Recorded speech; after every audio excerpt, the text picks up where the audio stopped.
Okay, CSS scripts are very important due to obvious reasons while developing a website, an application, or whatever. Creating a CSS script for yourself is tiresome and it takes up a lot of time. Well, the best way to tackle this problem is to go ahead and then create one CSS script for yourself with one unique design and then reuse that script whenever you are developing a website. It not only maintains the consistency but also makes your work a lot easier. With that said, it is about time I need to have my own CSS script as well.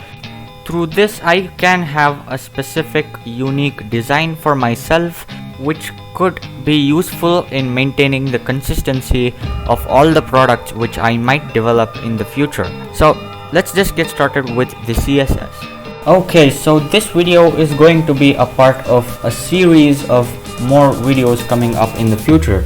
So this is gonna be the first video of me developing the CSS script.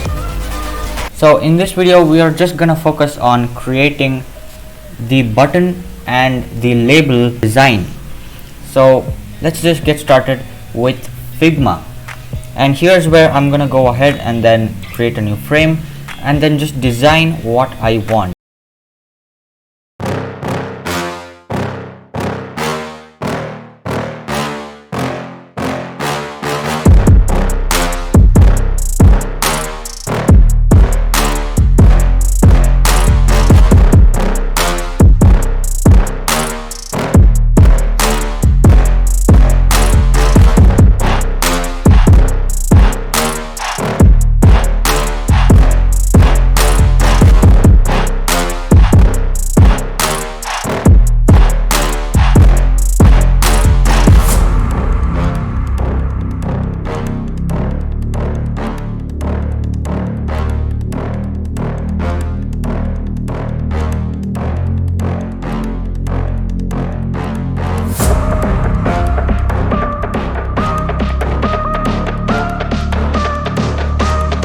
This is just simple, easy to create and just good to go, and I think this is good enough for me. If we go to inspect and then finally have a look at this one right here, we can see that it already provides the CSS code which we need. So all we need to do is jump into VS Code.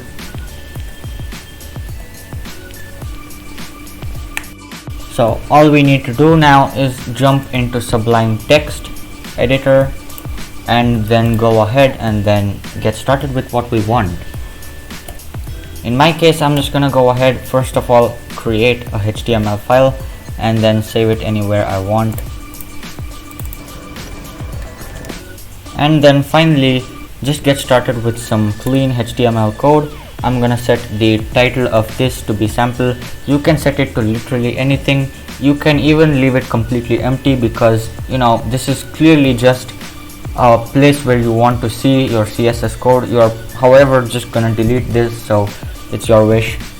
I'm just gonna go ahead and then get started with a button now because we have this button and we need to test it. Now once you have all of that done, you can just say something inside this tag. I'm just gonna say this is a button, and if we go ahead and then go to our project and then open that up with Brave browser, you can see that we have the button. And of course this is not surprising to most of you guys watching this. You probably already know HTML. With that said, we are gonna go ahead and then get started with the CSS. Now we already have the CSS here and we don't want to waste it. All we have to do is just copy this up and then paste it here. And now if you have a look at this website, you can see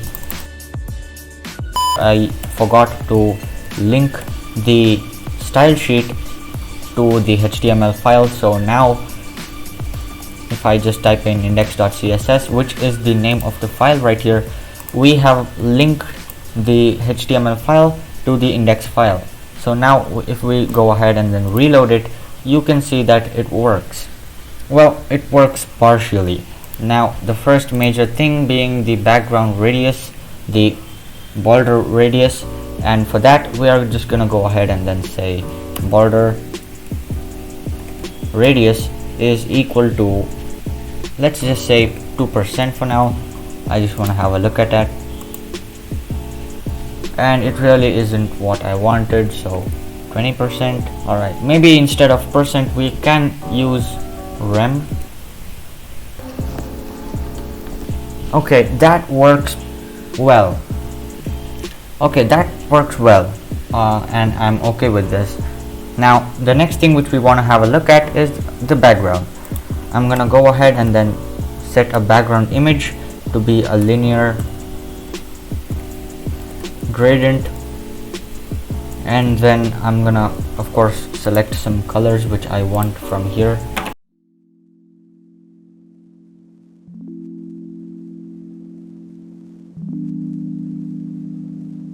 Clearly we don't want this border which we have, so for that I'm just gonna say border is equal to none, and you can see that works pretty well. And with that said, maybe we need some more spacing. Okay, so maybe we don't need spacing. Alright, now we have the button ready. All we need to do now is change the font, because I don't know why this font is really not Roboto as we have right here. So we need to change the font, and for that I'm gonna go ahead to Google.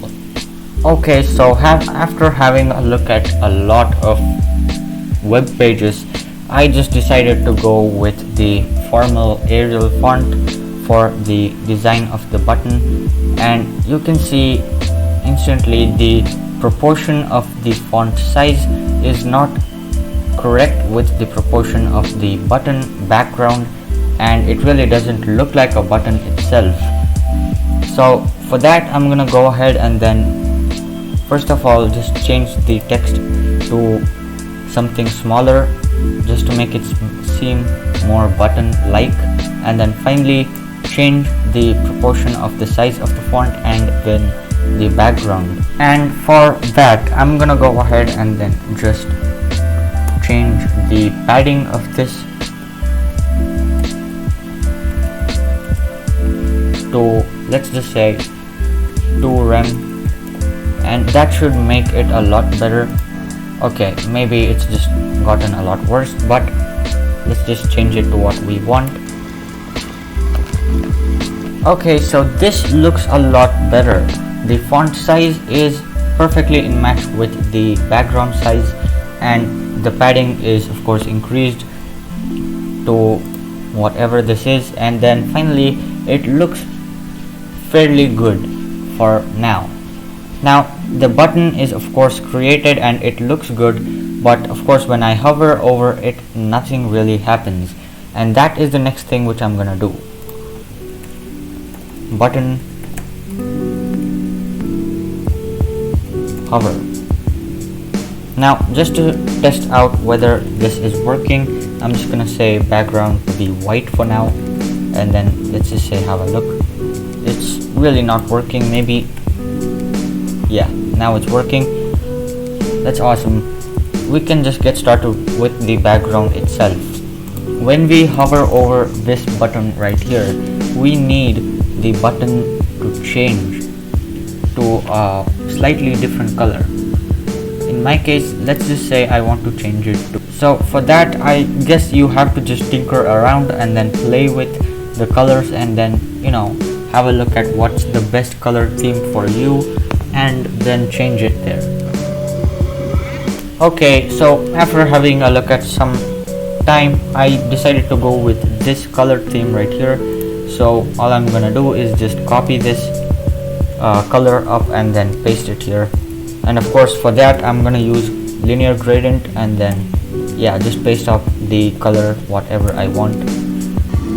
Alright, so there you go. If you go ahead, reload it, you will see that it changes to what you want perfectly. Now maybe you need to add some animations to this, so in my case I'm just gonna make a fade in animation, and then make the button fade in when the web page is loaded. And for that, I'm just gonna get started with new keyframes. Alright, so when the animation begins, which is from, so when the web page is loaded, I need the color of this button right here to be transparent, to be completely transparent. And for that, I'm just gonna say color to be, so here as you can see, this is where you have, you know, the transparency which you want to set. If you want it to be completely opaque, you want it to be 100%, and if you want it to be completely transparent, you want it to be 0%, and in my case it's 0. So I'm just gonna say FFF, which is pretty much white, but after that I'm just gonna say FFF again, and then finally just say 00, which means that the transparency of whatever color you have is set to 00, completely transparent. And so whatever color you have set here does not matter. So once that is done, you want the color to be changed to, well, in our case it's gonna be white. So there you go, the animation is done for the text. At least we need to still animate it to the background, and the background of course is a lot more simpler. You just want to say again the background to be FFF, and then 00 to make it completely transparent. And then finally right here you want the background to be this. So I'm just gonna copy and paste in there. Once you have that done, you can just set the animation right here itself. You can say animation name is gonna be fade in, and then the animation duration is gonna be about 3 seconds, let's just say.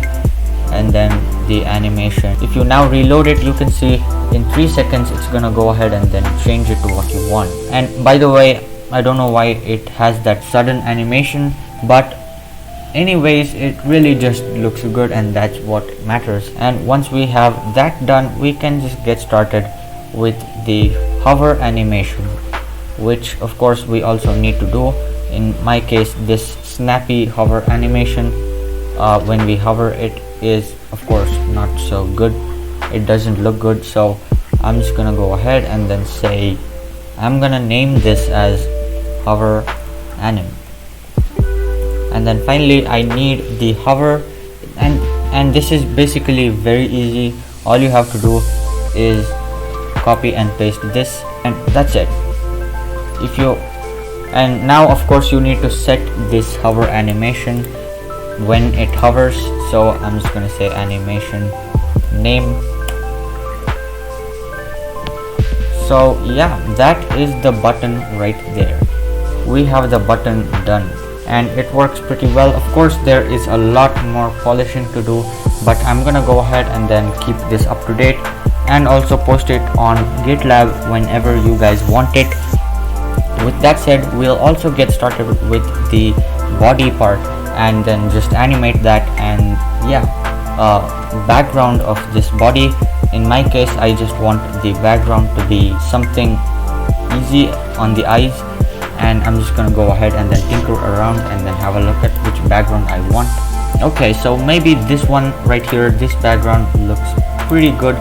All I need to do now is just copy and then paste it right here. So the background image is gonna be a linear gradient of this color right here, and then another color which I thought would be a bit more, and then I'm just gonna go ahead and then paste that as well. Save that, and let's just have a look at it. Of course the button and the background is not yet polished, and I am gonna go ahead and then polish that as soon as possible. And yeah, that will be my future videos. So for now we have created the button and the background. In my next video we'll start with animation with the background and animation with the button itself. Also, even if you're not creating with me, you can get this CSS script for free once this is created. So yeah, stay tuned for that as well in the future, and with that said, I will meet you in the next video. Goodbye.